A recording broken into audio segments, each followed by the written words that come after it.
예, 이번 시간에는요, 연색성에 대해서 알아볼 겁니다. 컬러 렌더링 인덱스라 그래가지고, 여러분들 지금 앞에 보고 계시는 사과가 4개가 있는데, 똑같은 사과입니다. 그런데 연색성이 높은 경우와 낮은 경우입니다, 지금. 근데 높은 경우에 확실히 사과의 원래 본래 가지고 있는 색이 보다 명확히 잘 보이죠. 그렇게 해서 연색성이 높고 낮음에 따라 그 대상이 어떻게 보이는지, 그리고 이 색연필도 마찬가지고요. 그리고 이런 부분이죠. 연색성 과연 무엇이 문제냐라고 했을 때, 여러분들이 일반적으로 그 백화점 쇼핑 하시거나 인터넷 쇼핑 또 TV 홈쇼핑 하셨을 때 제품이 마음에 들어서 신청을 하고 구매를 했는데 집에서 이제 받아보거나 사가지고 집에 와서 보면 전혀 원했던 색상이 아닌 경우가 있죠. 정말 내가 이걸 좋아서 고른 색상이 맞나 라고 생각이 들 정도로 색이 전혀 다르게 인지될 때가 있습니다. 그런 상황들에 있어서 이거를 연색성의 문제로, 조명의 연색성 문제로 한번 생각해 볼 수 있다는 거죠. 그래서 이번 시간에는 이런 이야기들을 좀 여러 가지로 나눠보도록 하겠습니다. 자, 그럼 바로 시작하겠습니다. 자, 이제 중요한 연색성이 나왔습니다. 색 온도를 이해하셔야 연색성이 나오는 거예요. 빛에 의해서 물체 고유의 색상을 얼마나 잘 재현할 수 있느냐예요. 여기서 이제 기준이 뭘까요? 태양광이에요.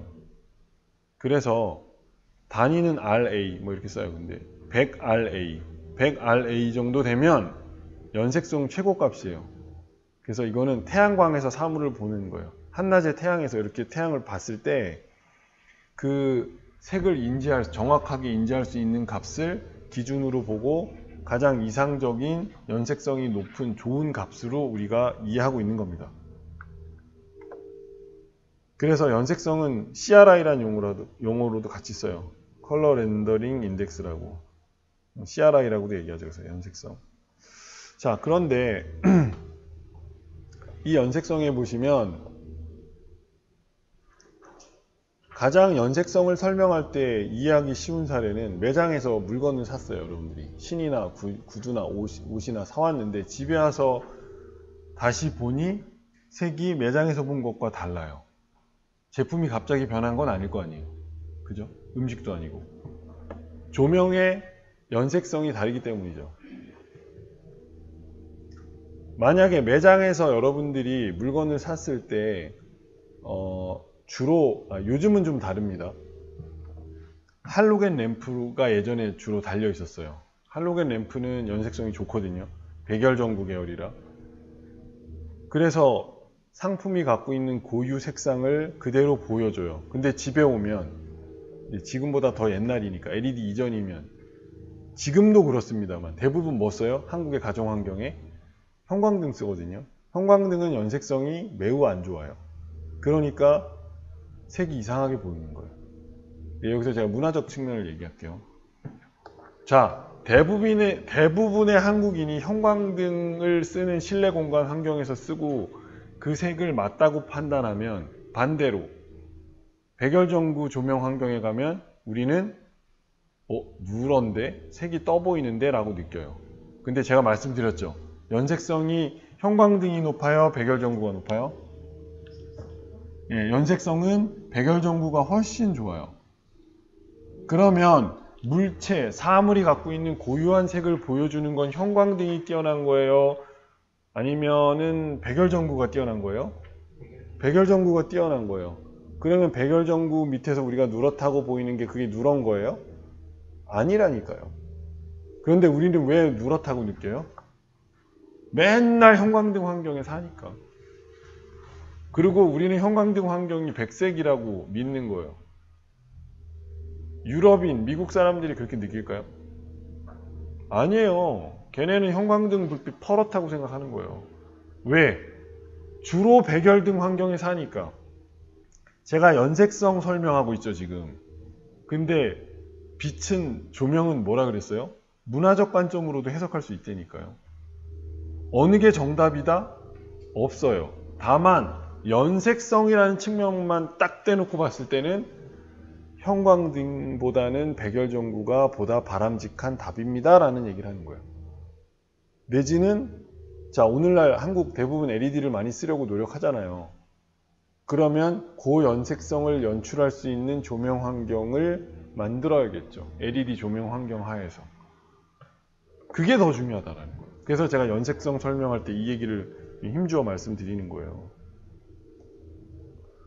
연색성을 가장 잘 활용해야 될 환경이 이런 거 아니에요? 그죠? 매장, 상업 공간에 특히 패션 쪽, 뭐 이런 쪽에서 미술관이라든가. 자, 그리고 이렇게 식품 쪽에 보면, 예. 연색성 안 좋은 램프 쓰니까 어떻습니까? 예, 썩은 것 같아요. 얘 훨씬 신선해 보이잖아요. 연색성 CRI 80이고요. 얘는 CRI 이하예요. 이게 플로레센 램프라고 써있죠. 이거 형광등이에요, 지금. 형광등 환경 하에 우리 연색성이 이렇게 엉망인 거예요. 잘 보세요. 이런 환경에, 형광등 조명 환경 하에 우리가 맨날 이렇게 살고 있으면 우리는 이게 눈에 익으면 이게 제대로 된 색이야 라고 느낀다는 거죠. 그게 더 무섭죠. 그래서 말씀드린 적이 있었나? 네, 기억이 잘 안 나요. 이 수업에서 말씀드렸는지. 독일이나 유럽에 가면 형광등은 창고에다만 써요. 물건 쌓아놓고 제가 얘기한 것 같기도 해요. 예. 그러니까 연색성이 꼭 필요한 일반적인 환경에서는 특히 주거 공간에는 백열전구를 쓰는 게 보다 바람직하죠. 또는 연색성이 높은 광원을 쓰기 위해 노력해야 되죠. 특히 식탁 같은데, 그죠? 음식이 갖고 있는 색이라든가 이게 제대로 구현이 되는 게 중요하잖아요. 85페이지 보시면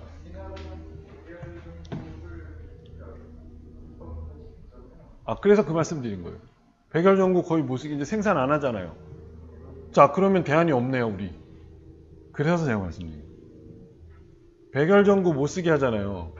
생산 안 하잖아요. 그러면 LED가 과연 연색성이 얼마나 좋은지를 평가할 필요가 있다는 거죠. 아니면 형광등밖에 없는데.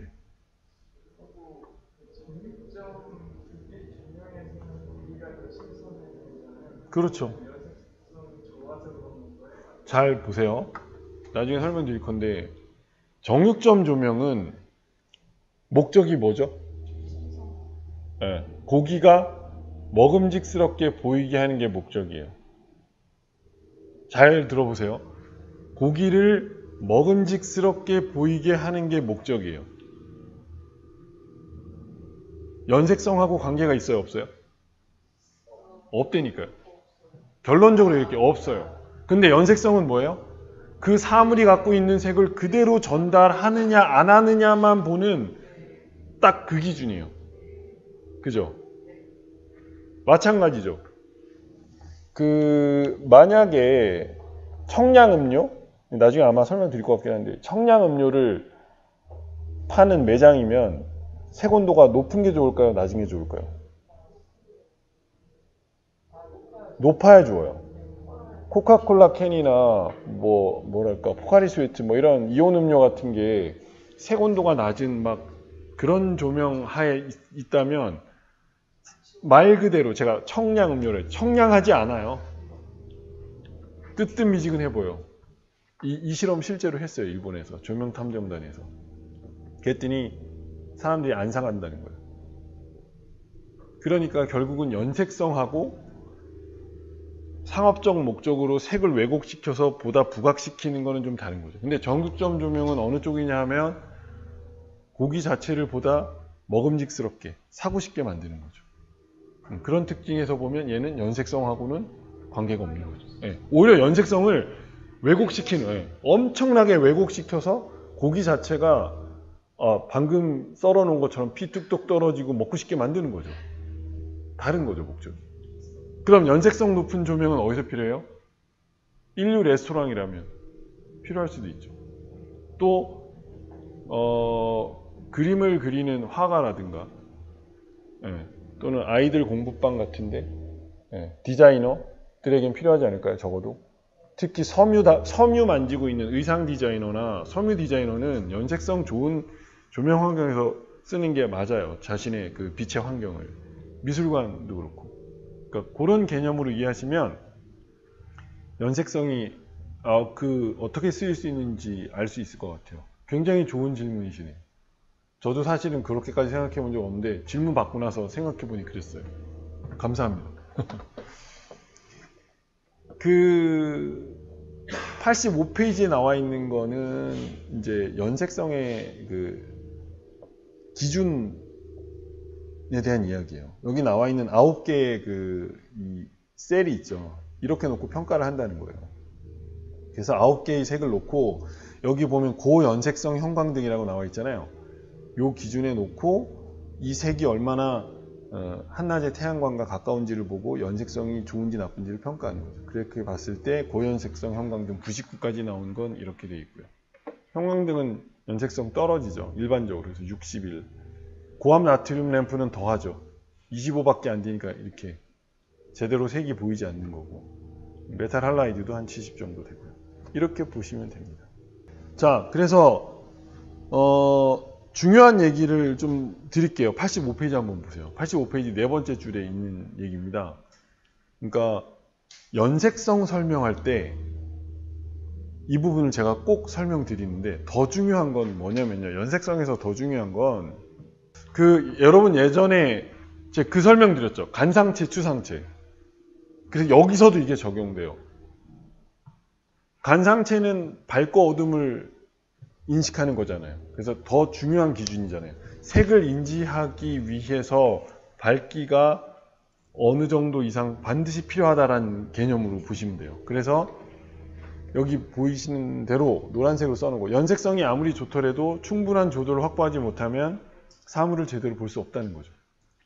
왜냐하면 간상체에서 충분히 밝기가 있다고 판단돼야 색이 인식되잖아요. 여러분들 어두운 환경에 있는, 여러분들 주무시기 전에 불을 탁 끄고 이제 누웠는데 저 책장에 꼽혀 있는 책의 색이라든가 옷걸이에 걸어둔 옷은 무슨 색인지 인지하기 되게 어렵잖아요. 그렇게 이해하시면 되겠죠. 그러니까 우선은 밝기감이 확보된 다음에 연색성의 문제라는 거죠. 제가 아마 다른 부분에서 한번 말씀드릴 거예요. 제가 이 연구를 했어요. 그래서 연색성을 확보하기 위한, 왜냐면 고연색성 램프가 굉장히 비싸요, 다들. 그래서 일반 시중에 나와 있는 조명 기구들을 가지고 어떤 특정한 조건을 찾아서 고연색성 조건을 만드는 방법에 대해서 연구한 게 있는데, 나중에 기회가 되면 제가 다시 한번 설명을 드리겠습니다. 그래서 사물의 인지에서 색채보다 명암의 확보가 훨씬 더 중요하다는 거죠. 이거는 빛을 연출하는 데도 마찬가지고요. 공간에 있어서 사람들이 이걸 인지하는 측면에서도 똑같이 적용돼요. 그래서 빛은 곧 시각이라는 얘기를 제가 자꾸 말씀드리는 거예요. 자, 램프 효율. 램프 효율이 좋은 램프들은 고압 나트륨, 메탈 할라이드 이런 거예요. 근데 아까 백열전구를 제가 자꾸 난방기구라고 얘기했던 것처럼 얘는 연색성은 좋지만 이 램프 효율은 무지무지 낮은 거죠. 그래서 램프 효율하고 연색성은 반비례 관계에 있는 경우가 대부분입니다. 그나마 형광등은 어중간하게 좀 맞춰볼 수는 있는 거죠. 그러나 연색성이 좋은 램프는 결코 아니라는 거죠. 형광등은. 할로겐은 왜 이렇게 연색성이 좋아요? 얘도 백열전구랑 같아요. 같은 계열이라서 그렇습니다.